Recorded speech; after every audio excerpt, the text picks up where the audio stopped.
Hi everybody, and welcome to the bench. Well, today I'm going to tie you up the woolly bugger.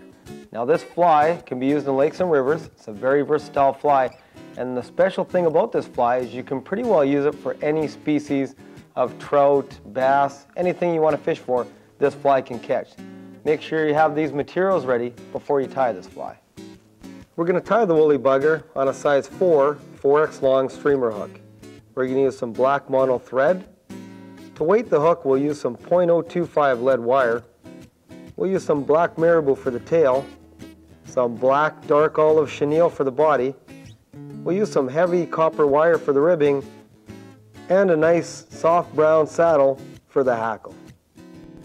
I'm going to start off by taking my .025 lead wire, and we're going to wrap this in as the base. Wrap it around the hook and wind it all the way up forward so that you're covering 3/4 of the hook. And make sure that that lead wrap is nice and wound, nice and tight onto that hook. I now have the lead wrap all wrapped in around my hook, and what we're going to do is use our tying thread, and very front of the lead wrap we're going to build up kind of a dam in the front. Now you build up a dam in the front of the lead, build up a dam at the back of the lead, and that way that lead won't move on the hook. Now that I have the lead wrap all wrapped in and dammed up so it's not going to slide on my hook, I'm going to take some black Marabou.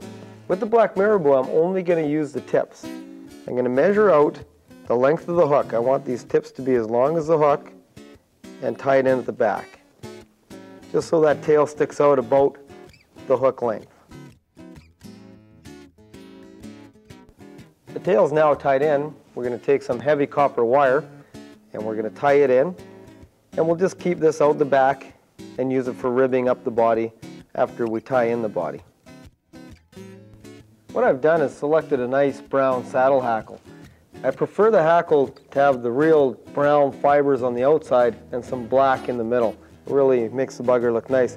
Also, the important thing with the hackle is tie it in by the tips, because this will palmer up the hackle really nicely, starting with the shorter fibers at the back of the hook and going to the longer fibers near the head.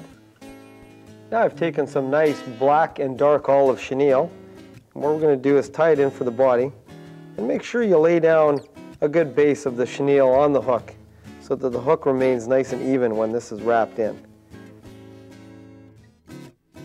Now we're going to take that chenille and wrap it forward to form the body. And make sure you fill in all the spaces as you work your way to the eyelet. And once you make the eyelet, tie off. To rib the body, we're going to take the nice copper wire we had sitting back, and we're slowly going to wind it forward. I like to make about 6 to 7 turns up the body. And we'll tie off at the head. For the final step in the fly, I'm going to take my brown hackle, and I'm slowly going to palmer it forward. And when I get near the eyelet, I take a few extra turns to build up that head to make it look real nice. One more thing before you finish the fly off is I like to pull all the hackle feathers back and actually tie on a nice big black head. And I'll actually try to tie over my hackle fibers just at the head of the fly, and that'll actually push all those fibers back to form a real nice bullet head. Well, there it is, the finished woolly bugger. You know, make sure you have a whole box full of these flies available whenever you need them, because it is, again, such a versatile fly, and you never know what species you're going to go after. This fly will catch them. Give it a try.